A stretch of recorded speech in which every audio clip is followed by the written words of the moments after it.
Welcome to the शिक्षा सिद्धि study hub. मेरा नाम है शिवानी असवाल। अब आज नई सीरीज़ स्टार्ट कर रहे हैं जो कि आपकी है MPSC 011। ठीक है, यूरोपीय यूनियन को पढ़ना है। इसमें आपको MA सेकेंड ईयर वाले बच्चों के लिए है ये। यूरोपीय यूनियन को पूरा डीप में इसमें समझना है। ठीक है, आसान सब्जेक्ट है, सिर्फ एक ही टॉपिक पे बात होगी। एक ही टॉपिक को EU क्या है इसको डीप में पढ़ना है हमें, कि ये कहाँ से आया, कैसे बना, कौन कौन सी संधि हुई, इसका क्या फ़ायदे हैं, इसके क्या लक्ष्य हैं, इसके हमारे देश के साथ, भारत के साथ कैसे रिलेशनशिप्स हैं, और भी देशों के साथ कैसे रिलेशनशिप है, क्या क्या इसके सामने चुनौतियाँ आई। बस सिर्फ यही है, मतलब एक ही टॉपिक के ऊपर पूरा सब्जेक्ट घूमेगा, इससे ज़्यादा कुछ एक्स्ट्रा नहीं है। ठीक है, आसान है बिल्कुल।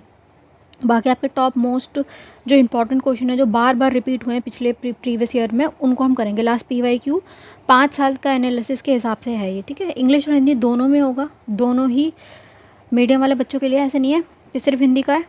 3 से 4 पार्ट में कवर हो जाएगा, मैक्सिमम 4 पार्ट बनेंगे, ज़्यादा नहीं बनेंगे क्योंकि सिलेबस आसान है। ये बेटा मेरी इंस्टा और टेलीग्राम चैनल ID, कोई भी क्वेश्चन क्वेरी हो आप मुझसे यहाँ पूछ सकते हैं। सभी जो भी मैंने सब्जेक्ट करा दिए ना आपके, उसके लिंक आपको नीचे डिस्क्रिप्शन बॉक्स में मिल जाएंगे, टेलीग्राम पे भी भेज दूँगी मैं। ये सारे सब्जेक्ट हम मेरे हो चुके हैं। ठीक है, प्लेलिस्ट में देखो लिंक मिल जाएंगे। ये सारे MPS के सब्जेक्ट्स, MA वाले बच्चों के ये सारे, और ये MGP वालों के ये सब, और भी कराऊंगी आने वाले टाइम में जो होने वाले हैं। वो जितने भी सब्जेक्ट्स हैं आप एक बार प्लेलिस्ट को ज़रूर चेक कीजिएगा। ठीक है, चैनल में जाइए, प्लेलिस्ट में जाइए, उसमें सारे सब्जेक्ट आपको मिल जाएंगे। बाकी जो भी सब्जेक्ट आप चाहते हैं मैं और आपको पढ़ाऊँ पॉलिटी के, वो आप नीचे कमेंट बॉक्स में मुझे लिख दीजिए। क्या पढ़ना है इसमें हमें? EU, यूरोपीय यूनियन क्या है EU। ठीक है, ये क्या बेटा ग्रुप है, एक संगठन है। किनका? देशों का।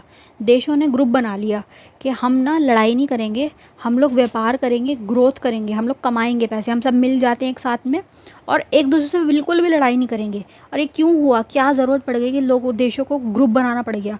क्योंकि देखो फर्स्ट वर्ल्ड वॉर हुआ। ठीक है, कब स्टार्ट हुआ था? 14 में स्टार्ट हुआ था और 18 तक चला था, लंबा ही चला। फर्स्ट वर्ल्ड वॉर हो गया, उसके थोड़ा टाइम तक शांति बनी रही, फिर हिटलर ने कर दिया स्टार्ट अपना तरीका दिखाना। सेकेंड वर्ल्ड वॉर स्टार्ट हो गया कब? 39 के अंदर, और वो भी बड़ा लंबा चला है, 45 तक चला है। 2 वर्ल्ड वॉर दुनिया जो है देख चुकी थी। तो दुनिया को ये था कि अब थर्ड वर्ल्ड वॉर ना हो, और ऑलरेडी इतना ज़्यादा आर्थिक मंदी आ गई थी, इकोनॉमिक क्राइसिस जैसी सिचुएशन हो गई थी, इतना ज़्यादा पैसा लोगों का युद्ध में बर्बाद हो गया था। तो इन्होंने क्या किया, यूरोपियों के ये जो देश थे इस एरिया के, इन्होंने बोला कि हम लोग मिलके एक ग्रुप बना लेते हैं, और उस ग्रुप का फ़ायदा क्या होगा, हम सब मिलके ना व्यापार करेंगे।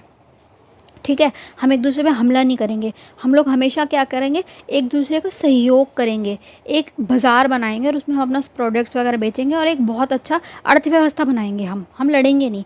ठीक है, तो ऐसे करके इन्होंने एक एकल बाज़ार बनाया, जो हम एक पूरा क्वेश्चन आएगा एकल बाज़ार के ऊपर आपका, आगे हम करेंगे उसको। तो ये एक ग्रुप क्यों बनाया गया? पॉलिटिकल और सहयोग के लिए, आर्थिक सहयोग और राजनीतिक सहयोग के लिए, व्यापार के लिए, विकास के लिए। ठीक है, लोकतांत्रिक रूप से बनाया गया कि हम कॉपरेट करेंगे, आपस में सतत विकास करेंगे, मौलिक अधिकारों की रक्षा करेंगे, लोकतंत्र को बढ़ावा देंगे, हम सब मिलके क्या करेंगे, वर्क टुगेदर। ये इनका मेन मोटिव था। ये पूरा मैंने आपको समझा दिया। अब इसके मेन पॉइंट्स पढ़ते हुए जाएंगे। इसको पढ़ ले, यूरोपीय यूनियन इतिहास, प्रमुख संधियाँ। इसमें हमने पढ़ना यही है। देखो, यूरोपीय यूनियन का इतिहास क्या है, कैसे कैसे बना, क्यों बना, रीजंस क्या है, उसकी प्रमुख संधियाँ, किन संधियों के द्वारा ये बना। ये तीनों चारों संधियाँ सेपरेट भी आ सकती हैं, एक साथ भी आ सकती हैं, आपको सारी करनी है। पर्यावरण के ऊपर इनका क्या ध्यान है, कैसे इनका पर्यावरण को लेकर इनका क्या मुद्दे हैं। ठीक है, पर्यावरण को EU कैसे देख रहा है, कैसे टैकल कर रहा है, भारत के साथ EU के राजनीतिक और साझेदारी, हमारे साथ कैसे रिलेशनशिप है इनके। ठीक है, इसको हम दोनों ही भाषा में पढ़ेंगे। स्टार्ट करेंगे। सबसे पहले क्या आ रहा है, व्हाट विल वी लर्न। हम इसमें क्या पढ़ना है, हमें मेन चीज़ें क्या पढ़नी है, इनको देख लीजिए एक बार। अंडरस्टैंडिंग EU, ये पूरा का पूरा मेन मोस्ट इंपॉर्टेंट क्वेश्चन है, ये आपको ज़रूर करना है। इसमें से क्वेश्चन आएगा ही आएगा, फिक्स्ड है। आप पिछले 5 साल के पेपर उठा के देखो, हर पेपर में ये क्वेश्चन तो आएगा ही कि EU आखिर है क्या, क्यों बना, पोस्ट जो वर्ल्ड वॉर 2 ख़त्म हुई उसके बाद बनाए, और क्या क्या चीज़ें हुई। ये वाले ये 2 इंस्टीट्यूट इनके जो बने, ये ज़रूरी है, ये पढ़ने हमें, कि ये दोनों क्या भी हम इसे डीप में पढ़ेंगे। फिर इसकी ट्रीटीज़, की ट्रीटीज़, कि कौन कौन सी इसकी ट्रीटीज़ हैं जिसके द्वारा ये EU है आपका बना है, हमें सारी ट्रीटी अच्छे से पढ़नी है। मास्टर ट्रीटी इंपॉर्टेंट है, इसको ज़रूर करेंगे, इसमें से सेपरेट क्वेश्चन भी आ सकता है। ठीक है, 3 इसके क्या पिलर है, एम्स्टर्डम ट्रीटी क्या है और कब हुई, इसकी डेट्स लिख लीजिए, और नीस ट्रीटी 2001 वाली हमें इसे पढ़ना है। ये सारी ट्रीटीज़ इंपॉर्टेंट है, इनको लिख लीजिए इंपॉर्टेंट के अंदर। लास्ट क्या है कि ग्लोबल और इंडियन पॉलिसी, कि इसका EU का ग्लोबली क्या व्यवहार है, कैसे ये ग्लोबली है, क्या है ये। वर्ल्ड की ना लार्जेस्ट जो इकोनॉमिक्स है ना उसमें से एक है, ये बहुत बड़ा है, बहुत सारे देशों को बना हुआ है ये। 27 देश अब इसके बन चुके हैं टोटल मेंबर्स, ठीक है। और पहले स्टार्ट जब हुआ है 51 में, इसकी पहली वो आएगी संधि वगैरह में भी आगे पढ़ना है। 51 में तो पहली बार आया तो सिर्फ 6 थे, बाद में धीरे धीरे ऐड होते चले गए। अब 27 देशों का एक संघ बन गया है, संघ माने एक ग्रुप बन गया है, ठीक है, व्यापार के लिए, साझेदारी के लिए, कि इन्होंने क्या क्या वर्क क्लाइमेट से रिलेटेड चीज़ें करी हैं, ग्रीन डील, क्लाइमेट पॉलिसी है इनकी, इंडिया की ईयू के साथ क्या पॉलिसी है, क्या स्ट्रेटेजिक पार्टनरशिप है, ये सारी चीज़ें हमें इस पूरी यूनिट में कवर करनी है, ठीक है। ये इसके की फीचर्स है और यही इसके इंपॉर्टेंट क्वेश्चन है, इससे ज़्यादा इसमें कुछ नहीं है। स्टार्ट करेंगे। अब हम पढ़ेंगे अंडरस्टैंडिंग यूरोपीय यूनियन, क्या आखिर ये यूरोपीय यूनियन क्या है। देखो बेटा, हिंदी वालों की स्लाइड ये रही, इंग्लिश वालों की ये रही, आराम से आप इसको पढ़ सकते हैं, ठीक है। स्क्रीनशॉट ले लो, बाकी मैं दोनों ही भाषा में कराऊंगी, ठीक है। सब इसके मेन की पॉइंट जिन पे मैं हाईलाइट कर दूँ ना, लिख लो। संगठन क्या है, 27 देशों का एक अनूठा राजनीतिक और आर्थिक संगठन है, पॉलिटिकल और इकोनॉमिकल एक संगठन है, एक ग्रुप है। बना क्या, उद्देश्य क्या था, दिक्कत क्या आ रही थी। देखो, सेकेंड वर्ल्ड वॉर जो ख़त्म हुआ है ना 45 में जाके, तो उसके बाद ना यूरोप में स्थायी शांति चाहते थे। ये चाहते थे कि बस भाई 2 लड़ाई देख ली हमने, 2 बार वर्ल्ड वॉर हो गया, अब और ना झेलने की ताकत नहीं है। क्योंकि देखो, पहली वर्ल्ड वॉर में इतना पैसा लगा, उसके बाद दूसरी वर्ल्ड वॉर में इतना पैसा लगा, उसको जो तीसरा होता तो क्या ही हो जाता, कितने लोगों की जान गई थी उसके अंदर, है ना। बात सारी सिर्फ पैसे की नहीं कि पैसा लग रहा है, पैसा तो चलो लग ही रहा है, लेकिन जान भी तो कितने लोगों की जा रही थी। मर तो बेचारे सैनिक ही रहे थे, इंसान ही है। हम मान लो जिस देश के भी हैं, सामने वाले देश वाले को मार रहे तो मार भी तो इंसानों को ही रहे हैं, ठीक है। तो ये क्या चाहते हैं कि स्थायी शांति स्थापित, जो परमानेंट पीस चाह रहे थे, ये आपसी आर्थिक सहयोग चाह रहे थे कि हम मिल के काम करें, लड़ाई ना करें। अगर हम मिल के काम करें तो दोनों का भलाई होगी, दोनों का ही विकास होगा ना, ये चाह रहे थे। देखिए, शुरुआत कब हुई है 51 में, स्टार्टिंग यहाँ से हुई है, इसको लिख लीजिए। ये पूरी की पूरी स्लाइड इंपॉर्टेंट है, इसे ज़रूर लिखिए। शुरुआत कहाँ से हुई है, 6 देशों के द्वारा, France, Germany, Italy, Belgium, Netherland और मार्क, ये सारी, इटली वगैरह, ये सब वर्ल्ड वॉर 1 में भी थे, 2 में भी थे। ये सारे खुद इस चीज़ से परेशान होकर बाहर आए थे कि सारा पैसा उसमें लगा दिया लड़ाई में, और नतीजा कुछ निकला नहीं। क्या ही नतीजा निकला, क्या फ़ायदा, वो इतनी जो लड़ाई, इतना मार काट इन्होंने करा था।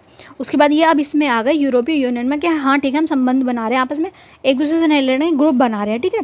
और है किस चीज़ का ग्रुप, राजनीतिक और आर्थिक संगठन है, कि हम व्यापार करेंगे, एक दूसरे की संप्रभुता पे कभी भी आक्रमण नहीं करेंगे, सहयोग करेंगे, लड़ेंगे नहीं एक दूसरे से, ठीक है। बहुत ही अच्छा इन्होंने ग्रुप बनाया, आज तक भी इनके बीच में कोई ऐसा मतभेद नहीं देखा कि बहुत बड़े हाई लेवल पर इनकी कोई लड़ाई चल रही हो, ठीक है।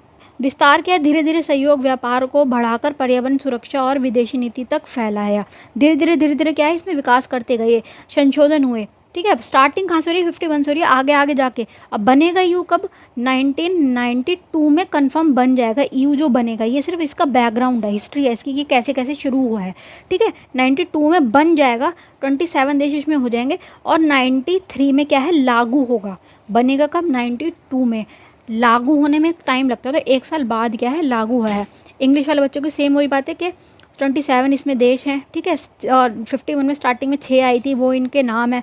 रीज़न क्या है, कोल्ड वॉर, वर्ल्ड वॉर के बाद इन्होंने ये बनाया, ठीक है। कोल्ड वॉर स्टार्ट हो गया था वर्ल्ड वॉर 2 के बाद में, वर्ल्ड वॉर 1 हुआ, फिर 2 हुआ, फिर उसके बाद कोल्ड वॉर स्टार्ट हो गया था। 91 तक कोल्ड वॉर चला था, उसके बाद ही 92 में ये बना है आपका EU, ठीक है। अब क्या है, क्रोनोलॉजिकल इवेंट, मतलब क्या क्या हुआ, कैसे कैसे हुआ, और एंड में EU जो बना आपका। अब मुझे एक और बात बताइएगा कि जो मैं ये ऐसी कलरफुल पीपीटी लाती हूँ जिसमें ये पर्पल और ब्लूइश का कलर आ रहा है, डार्क कलर की पीपीटी, डार्क थीम पे पीपीटी है ये वाली, ये ज़्यादा बेहतर है या वाइट वाली जो प्लेन पीपीटी होती है, कि वाइट कलर की शीट होती है और उसके ऊपर कलर्ड होते हैं, कौन सी बेहतर लगती है आपको, ये बताओ। मुझे कोई दिक्कत नहीं, मैं तो दोनों से पढ़ा दूँ, ये ज़्यादा सुंदर लगती है, अट्रैक्टिव लगती है, वो थोड़ी वैसी होती है कि ज़्यादा विजिबल होती है। तो जैसे आपको पसंद आ रही है मुझे बता देना एक बार कमेंट बॉक्स में, फिर उस हिसाब से पीपीटीज़ लेंगे। दिख तो वैसे ही ये सुंदर रही है काफ़ी, पर्पल कलर। चलिए, इसमें क्या करना है, क्रोनोलॉजिकल इवेंट्स बताने कि कैसे कैसे स्टार्ट हुआ है, ये कहाँ से स्टार्ट हुआ है। तो पहली जो नींव रखी गई है ना, वो 51 की नींव है, ठीक है, जिसका नाम क्या है, पेरिस ट्रीटी। इसका अलग से भी क्वेश्चन आ सकता है शॉर्ट नोट वगैरह में, तो इसको आपको अच्छे से लिखना कि पेरिस ट्रीटी क्या है, इस्टेब्लिश कब हुई है। 51 की है ये, 1951 की, establish the ECSE, European coal and steel community. इसमें क्या है, इन्होंने पहला ग्रुप बनाया कि हम ना कोल का व्यापार करेंगे, कोयले का क्या है उत्पादन करेंगे, खनन करेंगे, और स्टील का करेंगे, ये इन्होंने पहला बनाया है। Combine heavy industrial resource management of 6 core founders, 6 इन्होंने, जो ये पीछे हमने देश पढ़े थे ना, 6 पीछे वाली स्लाइड में, उन्होंने कि हम इस चीज़ का व्यापार करेंगे। पहली किसकी होगी? पेरिस की संधि। दूसरी किसकी हो गई? रोम की संधि। ये भी इंपॉर्टेंट है, शॉर्ट नोट में ये सेपरेट भी आ सकता है, पर लेकिन जब आप ईयू को एक्सप्लेन करेंगे तो आपको इन तीनों को एक साथ बताना कि पहली ये हुई थी, फिर दूसरी ये हुई थी, इसकी डेट ये है। और अब देखो बेटा, इस वाले सब्जेक्ट में आपको डेट तो लिखनी पड़ेगी, क्योंकि आप एक ट्रीटी बता रहे हो, उसकी डेट नहीं बताओगे तो फिर बिल्कुल कोई फ़ायदा नहीं उस बात का। ठीक है, आपको डेट जरूर याद रखनी है इसकी ट्रीटीज़ के नाम और किस ट्रीटी में क्या बना, इसको लिख लीजिए रेड पेन से। पहली वाली ट्रीटी में ये बना है, हाईलाइट हुआ है। दूसरी वाली ट्रीटी में क्या बना है?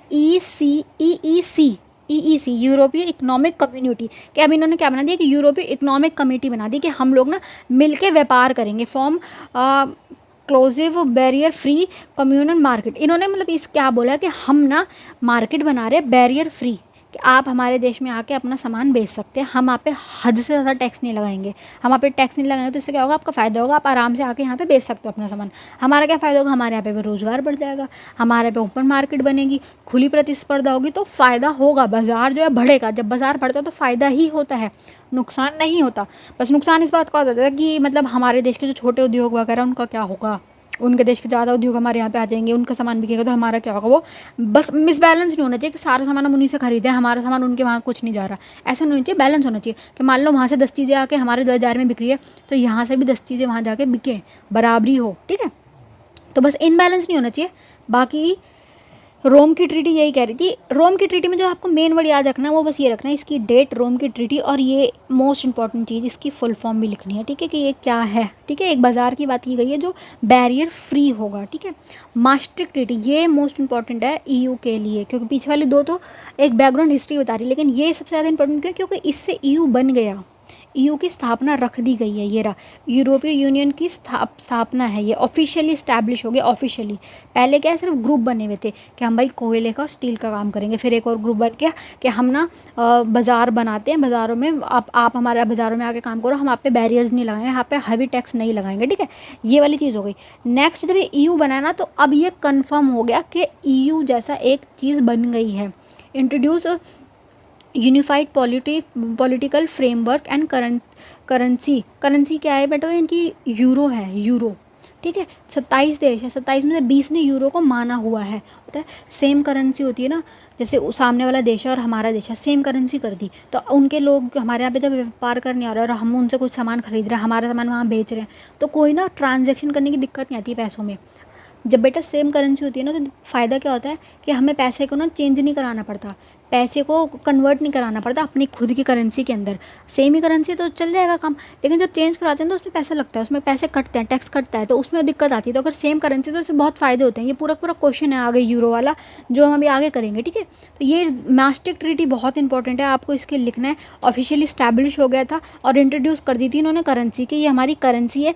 सिंगल सिटीजनशिप की बात कर दी गई, सिंगल सिटीजनशिप वाला भी आगे क्वेश्चन है कि हमारे ना इस ईयू के अंदर जितने भी देश आ रहे हैं ना, बस ईयू की क्या है, मान लो ये एक ईयू बना दिया उन्होंने, यहाँ पे छोटा देश है, यहाँ पे देश है, सारों ने मिलके एक ईयू में के अंदर अपने आप को वो करवा दिया कि हम भाई तुम्हारे सदस्य बनते हैं। 20 कितने देश हैं? 27 देश ने आके एक ईयू के अंदर अपना वो बना दिया। अब इनको सिंगल सिटीजनशिप मिल गई, ईयू के आप सदस्य हो ना, तो आप इस वाले एरिया के अंदर जितने भी देश आ रहे हैं ना, ईयू के अंदर 27 देश आ रहे हैं, आप कहीं पे भी फ्रीली घूम सकते हो, आपको वीज़ा की ज़रूरत नहीं पड़ेगी, आप जा सकते हो, काम कर सकते हो, रह सकते हो, कुछ भी कर सकते हो, आप घूम सकते हो। सोचो, एक देश का बंदा दूसरे देश में फ्री में जा रहा है, कोई उसको वीज़ा नहीं खरीदना पड़ रहा, कुछ भी उसको को पैसे नहीं लगाने पड़ रहे कि भाई पासपोर्ट बनवाओ, वीज़ा बनवाओ, ऐसा कुछ नहीं है। सिर्फ सिंगल सिटीजनशिप है, आप ईयू के सदस्य बन गए, आप बचे हुए 26 देशों के अंदर आराम से घूम सकते हो, कोई दिक्कत नहीं आएगी, आप काम भी कर सकते हो, सेम करेंसी, आप कुछ भी कर सकते हो। ठीक है, सिंगल सिटीजनशिप की बात यहाँ पे रख दी गई है। ठीक है, और इनका क्या है, संसद बनेगी अभी पूरी, एक आयोग बनेगा पूरा, सारे अभी हमें क्वेश्चंस आगे करने हैं। ठीक है, ये मैं बिल्कुल आगे का स्टार्टिंग बता रही हूँ कि क्या बना, कैसे बना, ये 3 ट्रीटियों के नाम, इनकी डेट्स और किस में क्या चीज़ बनी, ये लिख लीजिए। ठीक है, बेसिक है ये, अभी आगे हम डीप में करेंगे। अब पढ़ रहे हैं maastricht ट्रीटी को, ये वाली ट्रीटी इंपॉर्टेंट है, तो इसको आपको अच्छे से लिखना है, इसके ऊपर स्टार मार्क कर लो कि इससे रिलेटेड चीज़ें पूछी जाती हैं। ठीक है, कब की है ये? 92 की है, और ये भी याद रखना 93 के अंदर ये क्या है, लागू हुई है, बनी 92 के अंदर है। इसके अंदर क्या हो रहा है, ईयू को यूरो इंट्रोड्यूस कर दिया गया, ये यूरो को साइन है, ये इनकी करेंसी है। ठीक है। एकल मुद्रा यूरो का मांग प्रस्ताव रख दिया गया और लोगों ने मान भी लिया। बेटा जो मैंने आपको पीछे 51 में पढ़ाया था, EEC वाला जो ग्रुप बना था कि हमें कोल और स्टील का काम करेंगे, वो कहाँ तक आ गया? EU तक आ गया। शुरुआत 51 में हुई थी, 51 से लेके 92 में EU तक आ गया। ठीक है, यहाँ से यहाँ तक पहुँच गया। Create foundation and guidelines of single currency euro के बाद यहाँ पे आ गई। ठीक है, ये पहली चीज़ होगी, पहला पिलर इसका ये हो गया। दूसरा और तीसरा पिलर क्या हो गया इसका? जस्टिस अफेयर्स CFSP, इसका क्या है? स्टैब्लिश कॉमन फॉरेन पॉलिसी, कि हम जो 27 देश है ना, हमारे देश की फॉरेन पॉलिसी क्या होगी? मतलब हम सबकी एक होगी, कॉमन फॉरेन पॉलिसी होगी। कॉमन, देखो हर देश की एक फॉरेन पॉलिसी होती है। जैसे हमारा देश भारत है, हमारी फॉरेन पॉलिसी क्या है? हम किसी पे भी आगे से आक्रमण नहीं करेंगे, हम सबसे अच्छा संबंध बना के रखेंगे, हम सहयोग बना के रखेंगे, हम किसी से लड़ाई नहीं कर रहे, हम किसी की लड़ाई में हाथ भी नहीं डालेंगे। जैसे मान लो किसी और की लड़ाई हो रही है तो भाई हम किसी का साथ नहीं दे रहे, हम बस संबंध सुधरवा सकते हैं, हम तुम्हारी बातचीत करवा देंगे, लेकिन हम बीच में नहीं आएंगे कि भाई हम तुम्हारे लिए लड़ेंगे। हम क्यों लड़े तुम्हारे लिए? तुम्हारी लड़ाई रही तुम संभालो। हमारे देश की यही पॉलिसी रही है, हम आगे से भी किसी भी आक्रमण नहीं कर रहे, लेकिन किसी ने हम पे करा तो हम छोड़ेंगे नहीं। हमारे देश की ये रहा है कि हमारे पास परमाणु बम है, अगर हम पे किसी ने आक्रमण कर दिया तो हम छोड़ने वाले नहीं हैं, लेकिन हम आगे से किसी पे नहीं करेंगे। ठीक है, दूसरे देशों की लड़ाई हो रही है, हम उनका संबंध बस सुधरवा देंगे, मध्यस्थता करवा देंगे, बातचीत करवा देंगे, लेकिन हम उनकी लड़ाई के बीच में नहीं जाएंगे कि भाई हम तेरी साइड आज हम तेरी वजह से तेरे साथ मिलके इससे लड़ेंगे। भाई हमें नहीं लड़ना, हम खुद एक विकासशील देश है, हमें अपना खुद का विकास करना है। ये क्या है? हमारी एक फॉरेन पॉलिसी है। तो हर देश की अपनी अलग एक फॉरेन पॉलिसी होती है। तो अब इस EU के अंदर 27 देश आ रहे हैं, सबकी अलग अलग होनी चाहिए, लेकिन सबकी अलग नहीं है, सबकी कॉमन है कि हमें व्यापार करना है, हमें सिक्योरिटी में रहना, हमें विकास करना है। सबकी एक कॉमन पॉलिसी आ गई, कॉमन फॉरेन पॉलिसी। ठीक है, एस्टैब्लिश कर दिया गया और सिक्योरिटी पॉलिसी रख दी गई कि हमें सुरक्षा पे ध्यान रखना है, हमें आतंकवाद के खिलाफ लड़ना है, हमें जस्टिस के साथ रहना है, हमें पर्यावरण का ध्यान रखना है, और मेन फोकस हमें आर्थिक विकास पे करना है, जो कि बहुत अच्छी चीज़ की भी है इन्होंने। वर्ल्ड की लार्जेस्ट इकोनॉमिक्स में से एक आ रही है, हाईली GDP सबसे होता है ना, सबसे ज़्यादा GDP अमेरिका वालों की, फिर चाइना वालों की आ रही है, फिर इनकी आ रही है। मतलब बहुत अच्छे रूप से इन्होंने काम किया है। साझा सुरक्षा पे बात की है, गृह मामलों का स्तंभों पे बात की है कि हम अपने आपस में मामले खुद सुलझा लेंगे, लड़ाई की ज़रूरत नहीं है। ठीक है, जस्टिस अफेयर के ऊपर। नेक्स्ट क्या है आपका? सिटीजनशिप। इसमें क्या हो रहा है? एकल यूरोपीय नागरिक प्रदान करते हैं, मतलब ये क्या कर रहे हैं? एकीकृत यूरोपीय नागरिकता प्रदान करता है, सिंगल सिटीजनशिप। आप 27 देशों के लोग हैं, है ना, सब मिलकर उन्होंने एक ग्रुप बना लिया जिसका नाम है EU में मिल गए। अब एक बंदा एक देश में रह रहा है, वो बाकी के 26 देशों का भी माना जाएगा, उसको काम करने से, कहीं भी जाने आने से रोका नहीं जाएगा। वो फ्रीली क्या कर सकता है बेटा? वर्क कर सकता है, काम कर सकता है across any EU territory. EU के अंदर आने वाले जितने भी देश हैं ना, 27 है, उनके अंदर वो कहीं भी जा सकता है। Grand national and member state and the right to move, कहीं भी जा सकता है। जैसे मैं हूँ, हम भारत में रह रहे हैं, हम अकेला, हमारा सिर्फ भारत है, हम किसी उसमें ग्रुप में नहीं जुड़े हुए। अब हमें अगर मान लो बाहर साथ वाले पड़ोसी दुश्मन देश में जाना, पाकिस्तान में, तो हमें जाने के लिए वीज़ा की ज़रूरत पड़ेगी, पासपोर्ट की ज़रूरत पड़ेगी, ऐसे नहीं जा सकते हम। लेकिन जो EU के मेंबर्स हैं ना, 27 देश, वो एक दूसरे के देश में डायरेक्ट जा सकते हैं। फ़्लाइट की टिकट बुक करो, डायरेक्ट जाओ, ट्रेन की टिकट बुक करो, डायरेक्ट जाओ, कोई पासपोर्ट की ज़रूरत नहीं है। बस आप एक EU के 27 देश में से किसी एक के होने चाहिए, बाकी के 26 में आप फ्रीली क्या कर सकते हो? मूव कर सकते हो, रेजिडेंस रह सकते हो, मतलब कहीं भी घर खरीद लो, आपकी मर्ज़ी, आपको कोई रोका नहीं जाएगा, वर्क कर सकते हो कहीं भी। ठीक है, ये तीनों चारों पिलर्स अच्छे से लिख लीजिए, पिलर 1, 1, 2, 3, और वो फ्रीली सिटीजनशिप वाला पूरा अच्छे से कर लीजिए, इसको लिख लीजिए, इसकी मेन डेट्स। नेक्स्ट क्या आ रही है? Amsterdam treaty. एक बार रिवाइज करा दूँ या एंड में ही कराऊँ? अरे स्लाइड ही खत्म हो जाएगी। चलो इसको पढ़ लेते हैं, फिर डायरेक्ट रिवाइज करवा देती हूँ। एम्स्टर्डम ट्रीटी भी इंपॉर्टेंट है। ठीक है, इसमें क्या हुआ? रिफॉर्म्स हुए हैं। आपने क्या स्टार्ट करा, कहाँ से स्टार्ट करा है? एक क्रोनोलॉजिकल ऑर्डर देखो, 51 से स्टार्ट करा, 6 देश जुड़े, 92 में कितने देश आ गए? 27 देश आ गए, 93 में ये लागू हो गया। ठीक है, इन्होंने ये चीज़ें कर दी, ये टाइमलाइन इसको याद रखिए। उसके बाद क्या है? 97 में संशोधन हुए हैं। संशोधन मतलब क्या होता है? अमेंडमेंट, कि जो थोड़ी कमियां हैं ना, उसको हम थोड़ा सा संशोध कर देते हैं 97 में। प्रमुख विशेषता क्या है इसकी? इसको पढ़ेंगे, एक मिनट जूम करने दो।